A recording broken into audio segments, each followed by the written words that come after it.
Olá, aqui o Soberania em Debate, um programa do movimento SOS Brasil Soberano dos Sindicatos e Engenheiros no estado do Rio de Janeiro. Hoje vamos tratar de um tema fundamental para a história do Brasil e compreender o que se passa. O nosso convidado de hoje tem uma frase, Beth, que fala o seguinte: passado que jamais passou. Quem é o nosso convidado, Beth? Bom, ele já está aqui no vídeo conosco, nós temos o prazer de receber Lincoln Pena.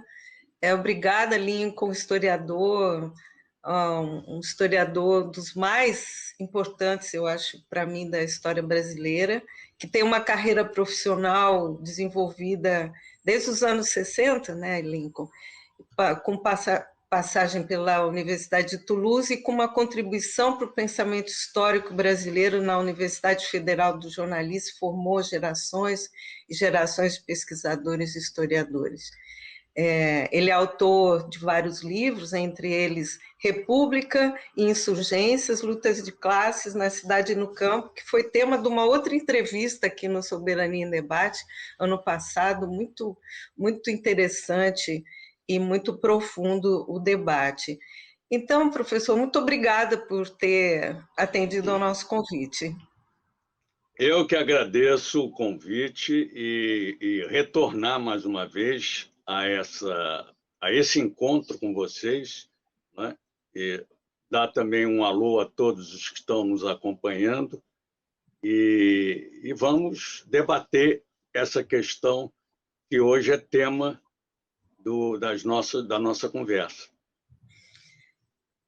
Lincoln, por falar em insurgência, tem um assunto, para começar o nosso debate, tem um assunto que tomou conta da imprensa, da mídia, das redes digitais, que foi o incidente que aconteceu em São Paulo, depois daquele impressionante ato do dia 24, né, do Fora Bolsonaro em São Paulo, foi o incêndio da estátua do Borba Gato, né, e que até os paulistanos chamam de monstrumento. Ele é um monumento que a maioria da população não gosta, né, da estátua do Borba Gato.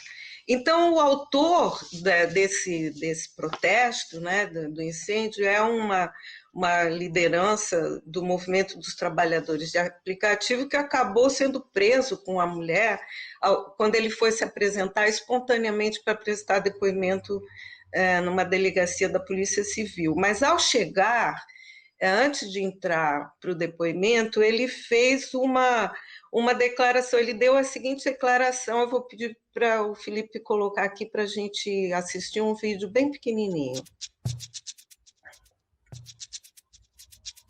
Eu sou o Galo, eu sou integrante da Revolução Periférica. O ato que foi feito no Borba Gato, ele foi para abrir um debate. Em nenhum momento aquele ato foi feito para machucar alguém ou querer causar pânico na sociedade. Aqueles que dizem que tem que fazer pelas vias democráticas, a gente buscou fazer isso. Abriu o debate e as pessoas agora possam decidir se eles querem uma estátua de 3 metros de altura que homenageia um genocida e um abusador de mulheres, certo? Então, é isso que a gente sempre quis desde o começo. Abrir o debate e nada mais que isso.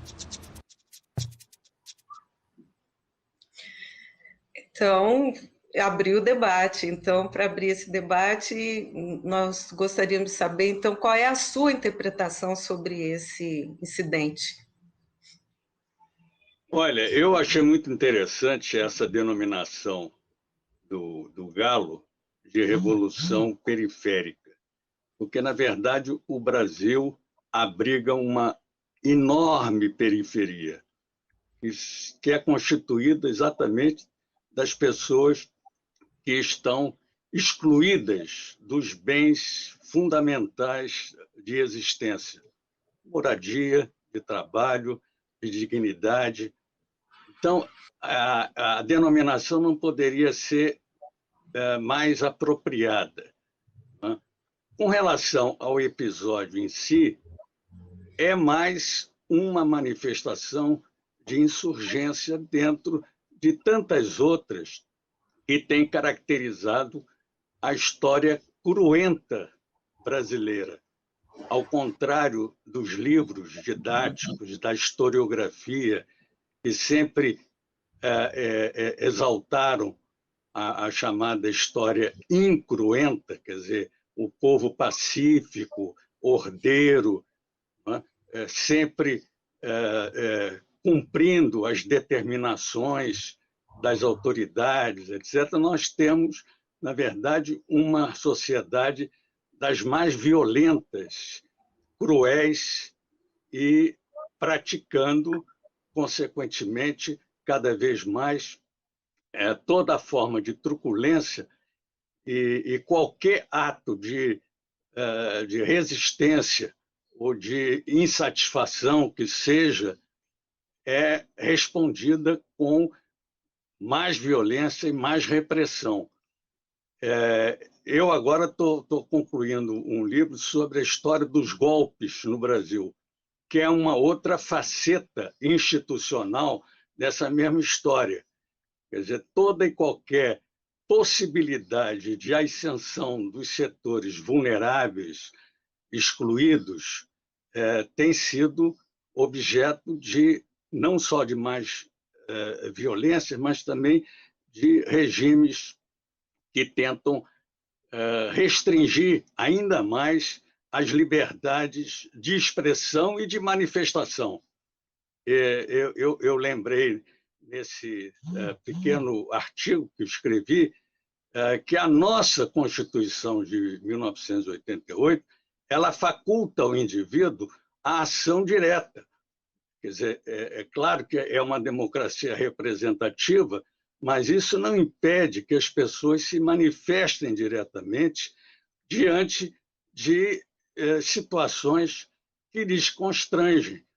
E o caso da estátua do Borba Gato, ela representa exatamente um momento histórico em que essa situação que permanece com toda a modernização a vida ao longo desse século, mas permanece a mesma na medida em que as classes dominantes são herdeiras dos primeiros feitores e donatários de capitanias.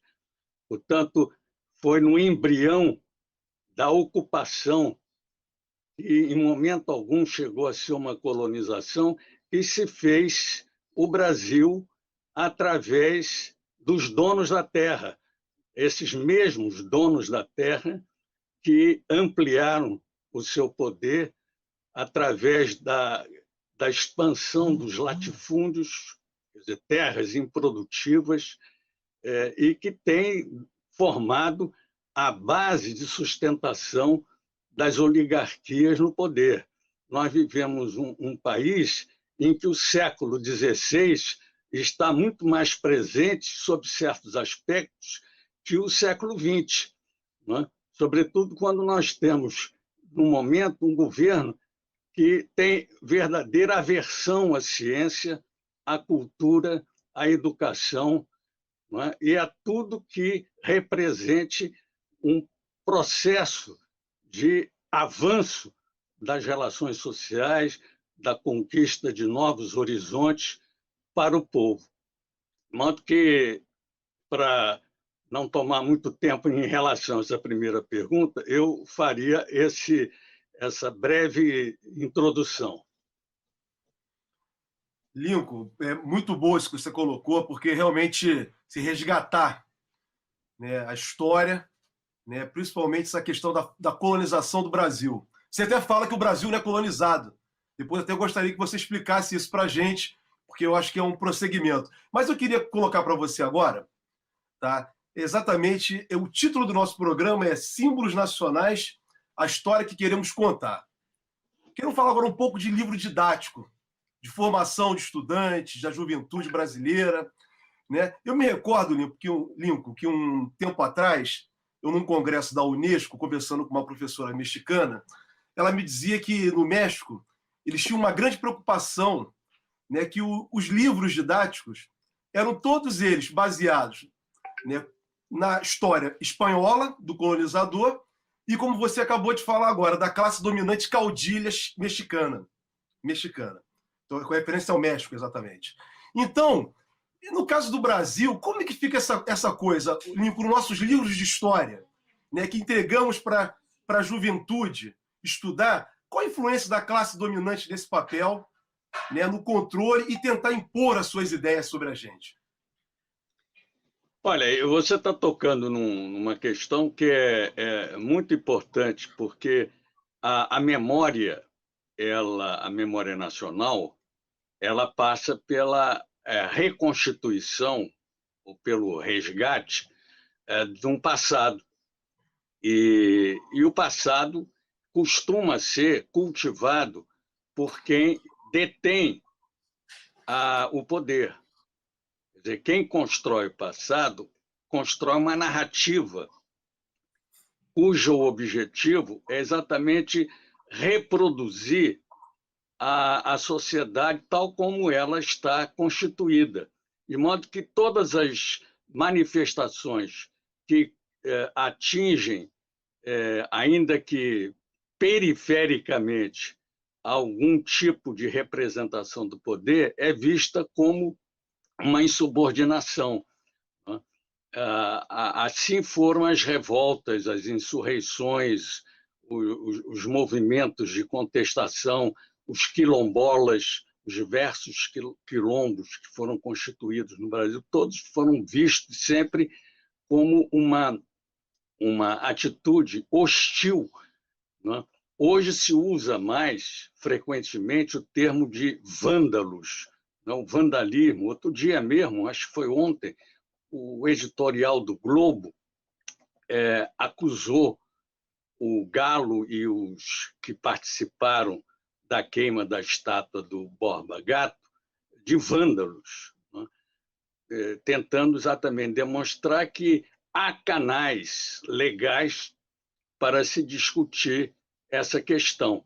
Só que os canais legais, eles geralmente não permitem uma discussão ampla, franca, honesta, verdadeira, dos reais problemas que estão simbolizados em homenagens que, na verdade, mascaram o verdadeiro objetivo, que é impedir qualquer mudança substantiva das estruturas sociais anacrônicas, arcaicas, e que já não corresponde mais às necessidades crescentes das grandes massas que hoje vivem ao relento, não necessariamente ao relento do ponto de vista de terem que viver e esmolar nas ruas e grandes logradouros públicos, mas ao relento em termos até mesmo de não terem o reconhecimento do esforço que fazem através do seu trabalho. São relegados a um plano de subcidadania. Então, eu acho que os livros didáticos, eles, durante muito tempo, representaram a visão oficial desse Brasil que foi construído como uma narrativa de poder, sem, em momento algum, incluir o contraditório da nossa história.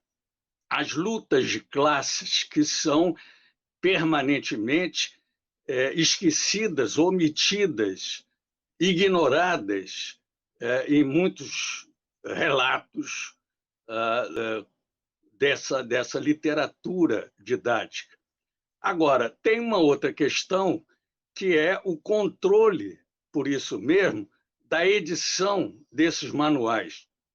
Hoje você tem uma censura que impede a veiculação de livros que tentam reformar, reexaminar diversos fatos históricos que precisam ser exatamente revisados. A primeira tentativa que partiu ainda no governo de João Goulart, através do MEC, do ISEB, Instituto Superior de Estudo Brasileiro, de criar uma história nova do Brasil, foram 5 fascículos que foram publicados, tentando exatamente reescrever a nossa história do ponto de vista de uma perspectiva crítica. Não era nem para contestar, por exemplo, fatos como a independência, mas rediscutir o significado do que foi a independência.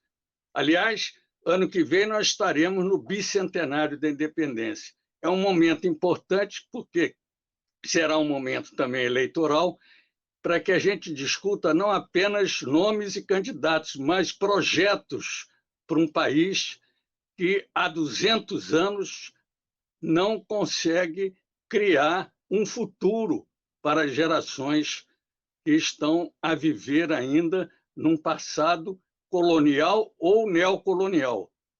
Então, é muito importante a literatura didática, como é muito importante também os canais.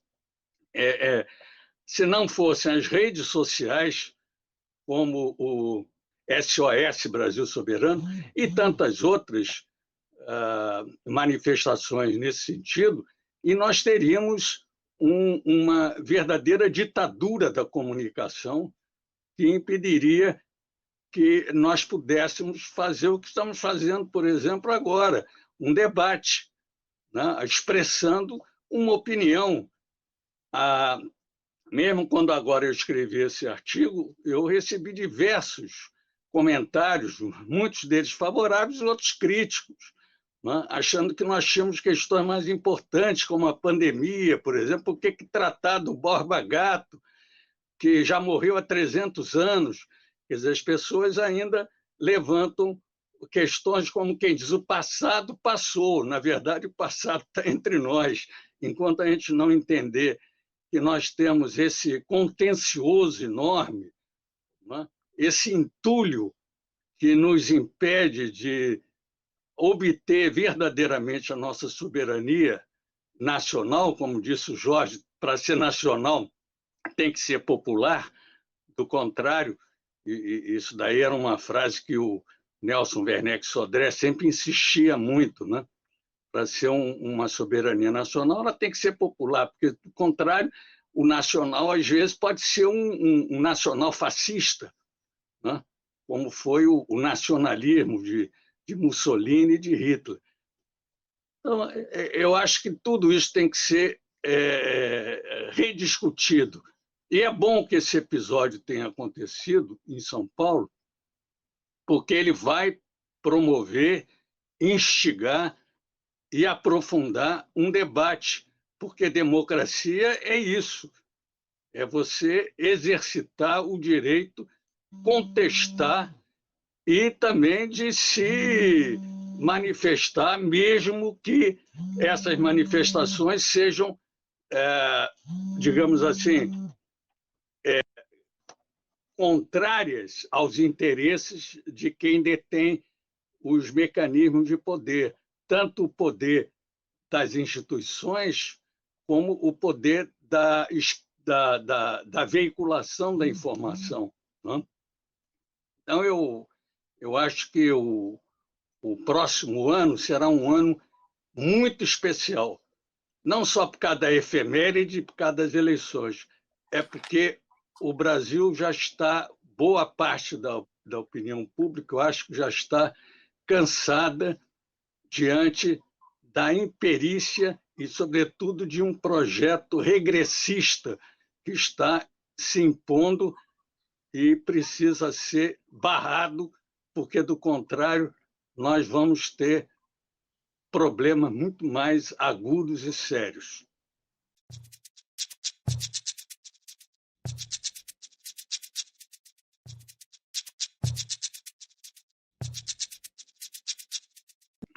O Lincoln, Beth, um minutinho antes de passar para você, eu queria registrar aqui o artigo do professor Lincoln Pena, que ele fez referência. O título do artigo é A Ressignificação do Passado. Foi publicado na Tribuna da Imprensa Livre, da qual o Lincoln Pena é um dos articulistas. Tá? O título, então, repetindo para os nossos internautas que têm interesse em querer ler esse belíssimo artigo. Belíssimo artigo. A ressignificação do passado. Beth. Lincoln, você como historiador que acompanha o tempo todo a conjuntura, mas joga esse olhar, essa luz, né, sobre esses significados de construção simbólica, né, da realidade. Você falou lá na sua primeira pergunta, que o Folena até chamou a atenção, você usou a expressão neste país que não foi colonizado, ele foi ocupado, né? E essa noção de ocupação, do poder de uma classe social, sobre a maioria da população que existe até hoje, né? Eu acho que a queima do Borba Gato e esse episódio, como foi dito no seu artigo, o Boaventura Souza Santos chama de os símbolos que nos incomodam, que monumentos como esse estariam ali à disposição dos pombos, né? Por pessoas que passariam por ali, não nem olhariam para ela, mas porque, como você falou, ela traz para o presente um contencioso que ainda não foi superado, né? Então, quando você fala desse país que não foi colonizado, ele foi ocupado, eu queria que você desenvolvesse um pouco mais esse conceito, porque a gente sabe que as noções de nacionalidade, identidade, soberania, a partir de um pensamento único, ela pode interferir e mudar a história, né? O comportamento das pessoas que fazem a história, né? Então, dá para você conversar um pouquinho com a gente sobre isso? Claro, isso está no próprio artigo que o Jorge fez referência. Eu agradeço até não só a leitura, mas o comentário favorável ao conteúdo do artigo, porque quando eu falo em ressignificação, é exatamente para que a gente reconsidere o uso e, às vezes, o abuso de certos conceitos cuja realidade está desconectada com o vocábulo. Por exemplo, quando você fala em colonização, você tem que falar necessariamente de uma política que esteja voltada ou para o colono que vai exercer aquela tarefa de construção de um país, de uma nação, de um território, ou você vai entrar em contato civilizatoriamente com as populações nativas. Ora, no caso do colono administrador, aquele que teria vindo para criar uma nova terra, uma nova civilização, isso não aconteceu porque, primeiro, ou foram pessoas indicadas pelas cortes portuguesas para deterem vantagens pessoais, patrimoniais, né? Os feitores e os donatários eram pessoas da elite portuguesa, né? Ou pessoas que foram apadrinhadas por essas elites. Portanto, o objetivo deles não era a construção de um povo, era simplesmente o uso predatório dentro dessa empresa mercantil da qual eles faziam parte, e os povos nativos, em momento algum, eles foram incorporados a esse projeto. Ao contrário, eles foram massacrados.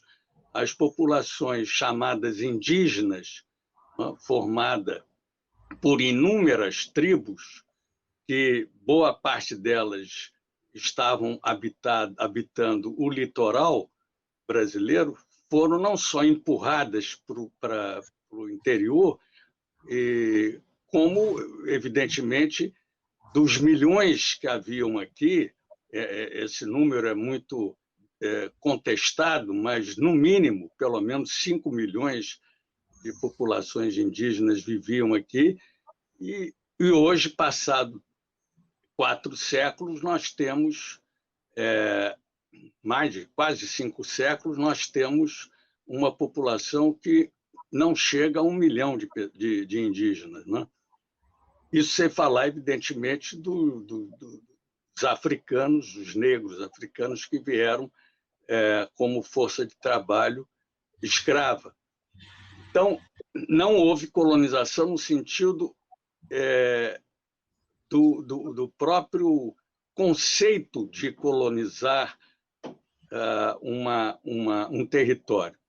Por exemplo, nos Estados Unidos, eles fizeram uma meia sola nesse sentido. Eles trouxeram os colonos, esses colonos foram estimulados a ocupar o território americano. A famosa conquista do Oeste foi exatamente a expansão da colonização branca europeia, que também massacrou as populações indígenas, mas fizeram um povo que, com todas as crueldades praticadas contra os nativos locais, de qualquer maneira, atenderam à expectativa que era a de criar uma nova Inglaterra, né? E essa nova Inglaterra foi realmente criada. Aqui nós não criamos um novo Portugal e, pelo contrário, eliminamos boa parte da população nativa. Portanto, criamos uma enorme feitoria, um enorme negócio, e esse negócio, até hoje, tem sido reproduzido pelos seus descendentes. Quer dizer, o povo brasileiro jamais teve acesso mínimo, sequer, a qualquer participação nesse processo colonial. Nesse sentido, eu também trato, num outro livro que eu escrevi, que já foi lançado também, que é o Brasil, Males de Origem, Brasil, República, Males de Origem, em que eu mostro que os usos e abusos de termos como democracia, por exemplo, como liberalismo, como a república, inclusive, né? Nós temos uma falsa república. De república, se você for buscar ou ressignificar os termos de res pública, o regime da coisa pública, baseado no princípio da representatividade, mas também da austeridade e da coisa comum, em que todos os cidadãos sejam efetivamente igualitários em termos de oportunidade, de participação e tudo mais, nós não temos ainda uma república que foi proclamada, mas em momento algum chegou a existir de fato. Eu não sei se eu respondi a pergunta que me foi feita, porque parece que não, o objetivo era a questão específica da colonização, mas eu acho que é isso. A colonização, para mim, é claro que usa-se o termo colonização, como nós usamos hoje o termo democracia para caracterizar o Ocidente, quando nós temos no Ocidente, né, inúmeros países que são antidemocráticos, né? Eu diria que o Brasil está muito mais para esse campo da não-democracia, se não da antidemocracia, do que da democracia. Basta ver o contingente enorme de pessoas que não têm acesso a qualquer representação, né, e direitos, né, que têm sido sistematicamente sonegados. Lincoln, essa questão do colonialismo, ele permeia todo o nosso problema aqui no Brasil, diria, na América Latina, na Ásia e na África, né? Exatamente essa é talvez a grande discussão da exploração que persiste, né, fortemente nos países que foram colonizados como o Brasil. E agravado, Lincoln, porque você da sua colocação, ao você fazer essa distinção do processo de colonização, né, a questão que você destaca também no seu texto, e em diversos outros textos também seu, a questão de uma classe dominante formada a partir do processo de colonização, que é o mandonismo que você se refere, né, que outros na América Latina se referem de caudilismo, e no caso brasileiro é muito perverso, mas muito, muito perverso. Lincoln, eu, antes de começar o programa, mais cedo, eu e a Beth conversando, a Beth é jornalista e tem uma preocupação muito grande, né, natural, que todos nós temos que ter com a questão das chamadas notícias falsas, que falam aí que são fake news, notícias falsas, em bom português. E o problema da história, né, a partir do uso da rede mundial de computadores como uma ferramenta de educação, né, que é utilizada hoje. E temos no Brasil um governo, né, assistimos o presidente da República mente diariamente. Ele nem tem nenhum constrangimento de ser chamado de mentiroso. Inclusive, mente diante de outros poderes. E não apresenta provas, não apresenta nada cientificamente. Né? Então, conversando com a Beth falou, Jorge, esse tema é uma coisa muito preocupante, porque daqui a 10, 15 anos, né, os historiadores vão se valer de notícias. Hoje se valem de jornais, mas amanhã muita gente talvez venha se valer da internet. Eu sei, cientificamente, que os historiadores não se valem puramente da internet ou de jornais. Nós sabemos disso, você como historiador. Mas fala para a gente um pouquinho a preocupação que vocês têm como historiadores sobre essa questão das notícias falsas, na formação dos jovens e da sociedade brasileira. Isso daí faz parte de um projeto. Isso não é uma atitude isolada, não é uma deficiência de um gestor público, não é apenas uma ignorância. Isso faz parte de uma estratégia de dominação que, na medida em que há objetivamente uma massificação da informação, eu não chamaria de democratização da informação, mas uma massificação da informação, você tem vários canais em que você pode ser informado, você pode receber conteúdos que são naturalmente reproduzidos através de vários meios de comunicação. Isso cria a possibilidade daquelas pessoas que têm poucos recursos, né, em termos de estar antenadas com o que está se passando no mundo, essas pessoas elas passam a receber, ou bem ou mal, né, algum tipo de informação. Então, é necessário que o controle do poder estabeleça algum tipo de mecanismo que impeça a difusão de notícias verdadeiras sobre o que está acontecendo. Né? Você tem, hoje, toda uma estrutura de poder, o Departamento de Estado norte-americano, eles fazem isso diabolicamente em vários países do mundo, inclusive e sobretudo aqui na América Latina, para criar os fake news no sentido de, primeiro, confundir a opinião pública e, em segundo lugar, você criar possibilidades de enveredar por caminhos que não sejam os mais interessantes e do interesse das populações desses países.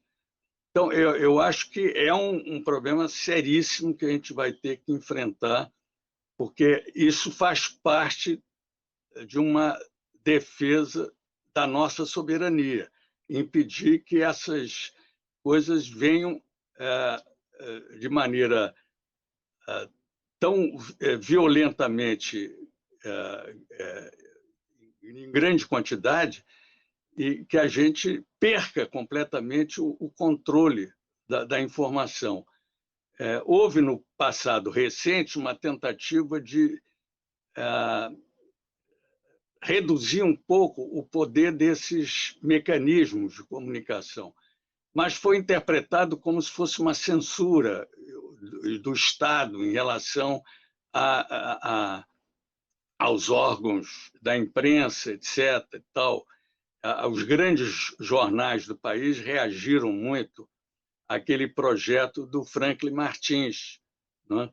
Que era uma tentativa de reduzir um pouco o monopólio do poder. Porque quando você fala em monopólio, você não está falando do monopólio nacional, você está falando do monopólio internacional.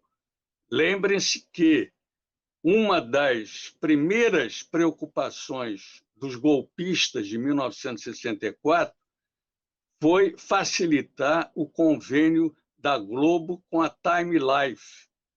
Em 1965, um ano depois do golpe, era necessário para o regime da ditadura criar um controle das comunicações ao nível nacional, né? Porque até então a radiodifusão, a televisão, que tinha ainda pouca influência e audiência, elas eram mais regionalizadas, né?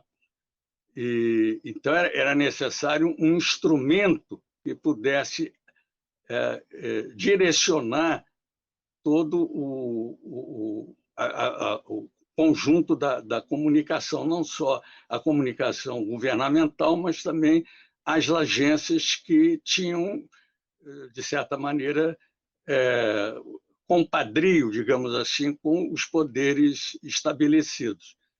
Então, é um problema sério. Nós vimos no Chile do Allende como foi devastador o monopólio da comunicação, que transmitia informes sobre a situação do Chile completamente destituídos, no mínimo de seriedade. Eram notícias falsas que, naturalmente, de alguma forma, criaram uma certa instabilidade interna e uma visão muito pouco verdadeira do que estava acontecendo no Chile, do governo do Allende, pouco antes do golpe de 73. Né? Então, eu acho que isso é um problema que terá que ser mais cedo ou mais tarde discutido. Infelizmente, os governos populares do Lula e da Dilma ensaiaram em determinados momentos algum tipo de iniciativa nesse campo, mas foram muito comedidos, digamos assim, né? Não avançaram muito nesse sentido, porque se você tem um governo popular, você tem que ter um Estado que possa realmente amparar os projetos que atendam os objetivos programáticos desse governo. Do contrário, você passa apenas pelo poder e não tem verdadeiramente os instrumentos do poder para poder governar. Então, eu acho que você está levantando uma questão importante que deve estar na pauta dos grandes debates nacionais, já como uma preliminar, digamos assim, das campanhas eleitorais que nós teremos que ter no ano que vem, custe o que custar, queira ou não, o atual presidente aí da República, não?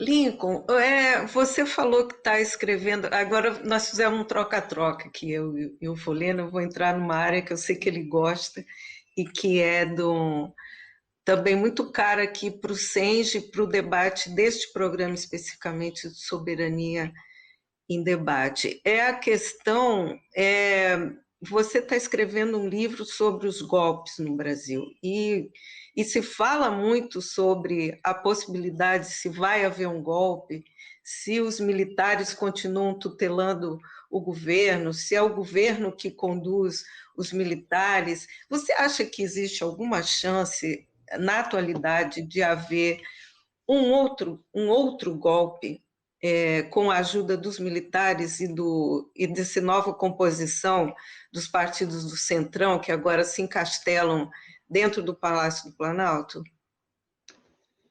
Não, porque o golpe já foi dado e nós não temos nenhuma razão para temer um novo golpe, porque era um golpe dentro do golpe. O que pode acontecer foi o que aconteceu em 68, em plena ditadura. Houve necessidade de um incremento do poder golpista com a edição do AI-5. Né? Nesse sentido, o termo golpe continuado, que eu costumo usar para definir o processo pelo qual nós estamos ainda vivendo, não pode cogitar a possibilidade de um golpe que altere fundamentalmente o que está aí. Porque, para você falar em golpe dentro de um golpe continuado, esse golpe teria que ser contra tudo isso que está aí.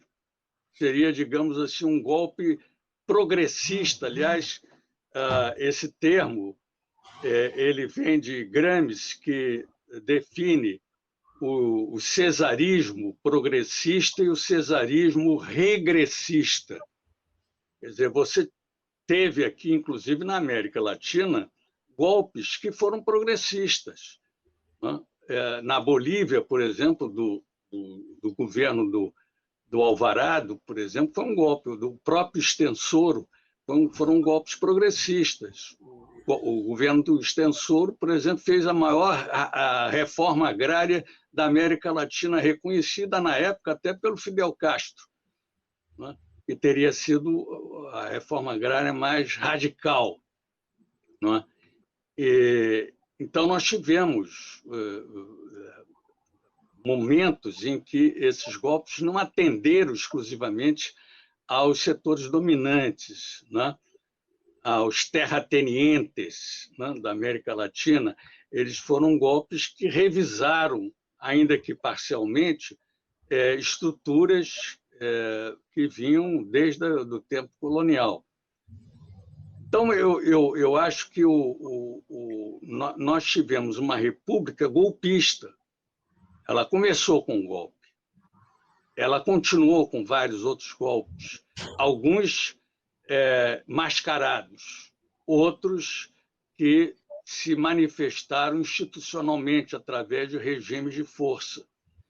E ao longo desse tempo todo do período republicano, nós tivemos uma continuidade de atos golpistas, inclusive atos de interpretação jurídica golpista.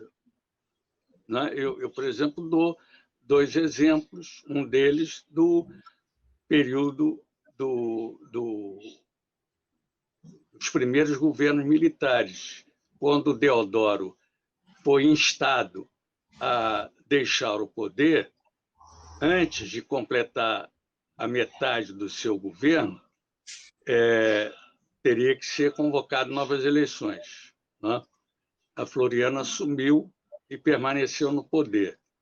Na época, interessava alguns setores, principalmente da política de São Paulo, a consolidação daquele regime republicano. E eles temiam que uma nova eleição naquele contexto poderia prejudicar o processo de consolidação. Então, eles preferiram fazer uma interpretação segundo a qual o artigo 42, agora não me lembro, acho que é 42 da Constituição, que falava exatamente de uma segunda convocação para completar o mandato presidencial, uma vez que ele não chegou a cumprir 50%, na metade do... foi reinterpretada pelo Campos Salles, que viria a ser depois presidente da República. Segundo ele, a eleição de Deodoro e de Floriano foi uma eleição na Constituinte, portanto, não foi uma eleição com o povo, foi uma eleição com os representantes do povo, o que nós chamaríamos hoje de uma eleição indireta. Né? E o artigo 45 fala exatamente da convocação eleitoral sempre com a participação popular, que na época era minguada, não chegava nem a 3% do eleitorado, 2% ou 3% do eleitorado. E, portanto, não se aplicaria a convocação de novas eleições. Isso não deixou de ser um golpe interpretativo da Constituição de 91. O mesmo ocorreu com o Sarney. Quem deveria assumir a presidência com a morte de Tancredo Neves era o Ulisses Guimarães, porque o Sarney não tomou posse, ele não era vice-presidente, ele era da chapa do Tancredo, mas não chegou a ser homologado como vice-presidente, portanto, ele não podia assumir a titularidade de um cargo que ele não tinha como ser titular, que caberia exatamente ao presidente da Câmara, que era o deputado Ulisses Guimarães. Mas, por conveniência, o próprio Ulisses achou por bem que, já que ele tinha uma certa dificuldade com os militares, que o Sarney assumisse. Então, são pequenas artimanhas da política que mostram que não deixa de ser manifestações do golpe pequeno, do golpe mais manhoso, mais bem articulado por uma casta política que tem se esmerado nessas composições, haja vista aí o Centrão, né? Que são hábeis e habilidosos também engenheiros da política. Quer dizer, claro, você acha que não pode haver um aprofundamento do aspecto de ultradireita fascista desse governo? Eu acho que pode haver o seguinte: olha, o Bolsonaro está criando muito caso aí para as Forças Armadas, vamos tirá-lo porque ele já não pode mais falar em nome da corporação. Porque aí tem também um detalhe muito importante, porque aí é uma tese minha, que não tem muita correspondência na historiografia, mas eu acho que a República é a República dos militares. Ponto. Eles é que governaram ao longo desses 100 e tantos anos, 122 anos, a República. Claro que não diretamente, mas indiretamente eles estiveram sempre envolvidos com todas as articulações políticas, algumas de forma descontrolada, como a do ciclo do tenentismo.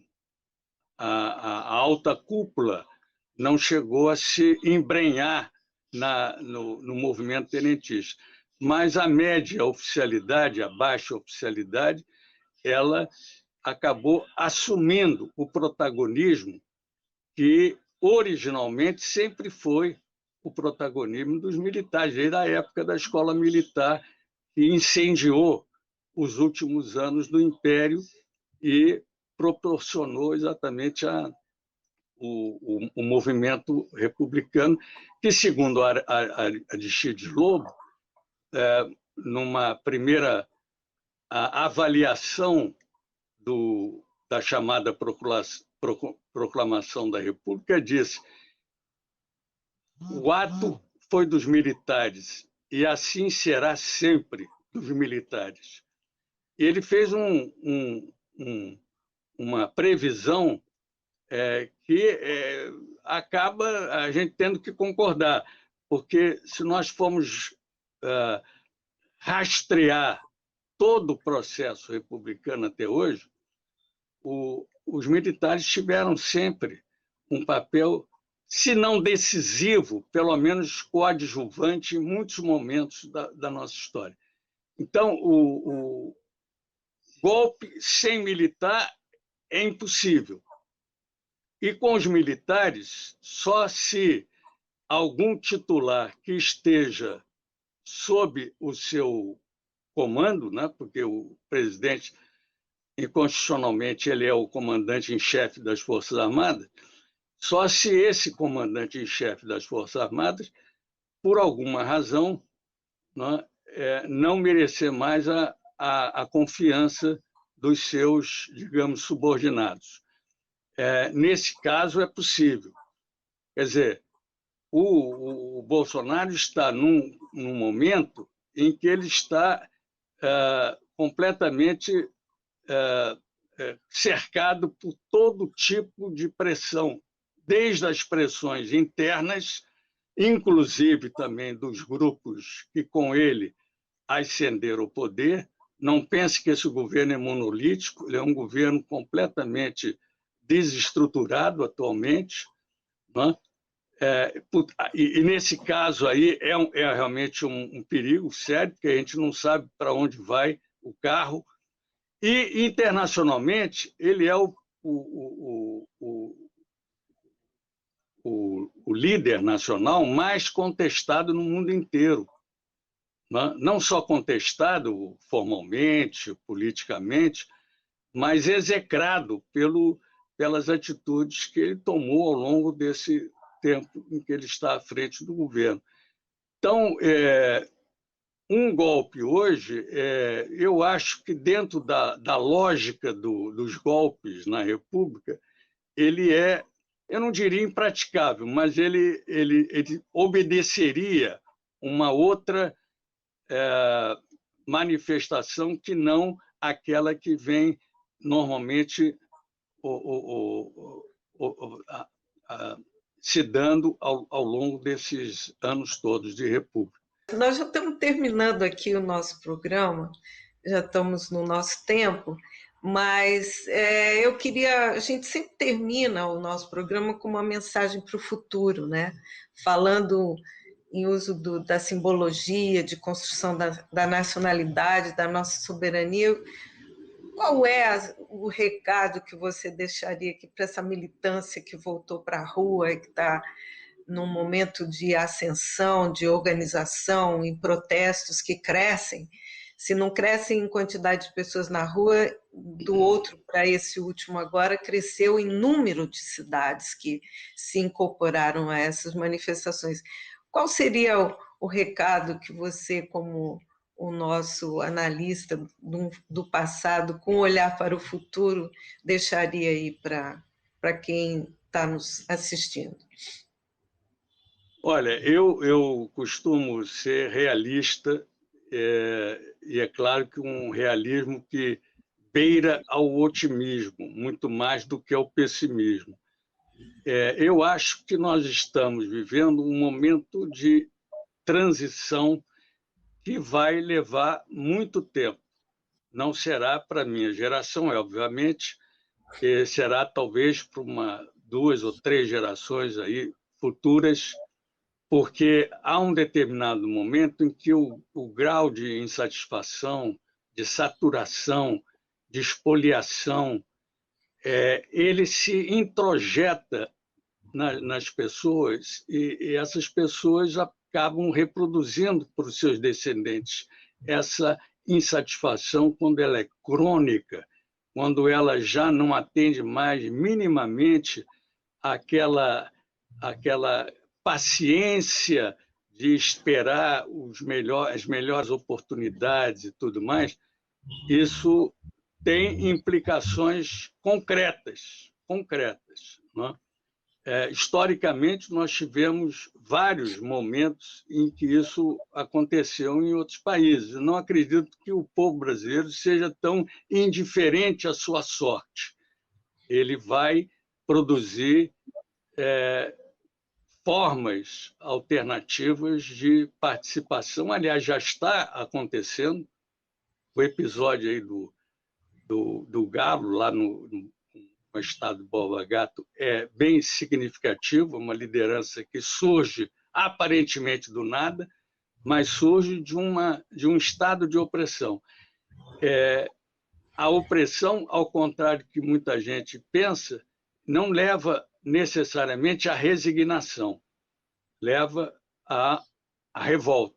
Essa revolta ela precisa ser canalizada, ela não pode ser extemporânea e isolada, ela precisa ser organizada e há meios e mecanismos e experiências nesse sentido nas comunidades, principalmente nas comunidades periféricas. Eu comecei o programa dizendo que o Brasil é uma grande periferia e é claro que essa grande periferia vai ter que se manifestar em algum momento. Agora, ninguém tem a fórmula mágica para a superação dessas dificuldades, mas fica a esperança. A esperança tem que ser cultivada. Sem ela, nada se faz. Muito bom, né, Folena? Você quer falar, fazer algum comentário? Temos que encerrar, né? Eu quero agradecer o Lincoln, meu amigo Lincoln. É satisfação estar contigo, te rever, Lincoln. Tá? Ver que está bem. E agradecer muito pela aula que você nos deu hoje aqui. Mais uma aula. Olha, que aula. Isso. Satisfação muito grande. Muito obrigado. Eu que agradeço a paciência de vocês me ouvirem. E mais importante é rever o Jorge, conhecer agora pessoalmente a Beth. Gostei muito da nossa roda de conversa, digamos assim. Isso mesmo. E vamos acreditar que a gente vai sair dessa. Legal, Lincoln. Grande abraço. Beth. Bom, obrigada, Lincoln. Então, nós estamos encerrando aqui mais um programa Soberania em Debate, agradecendo mais uma vez a presença do Lincoln, Jorge, e a gente encontra vocês novamente na semana que vem. Tchau.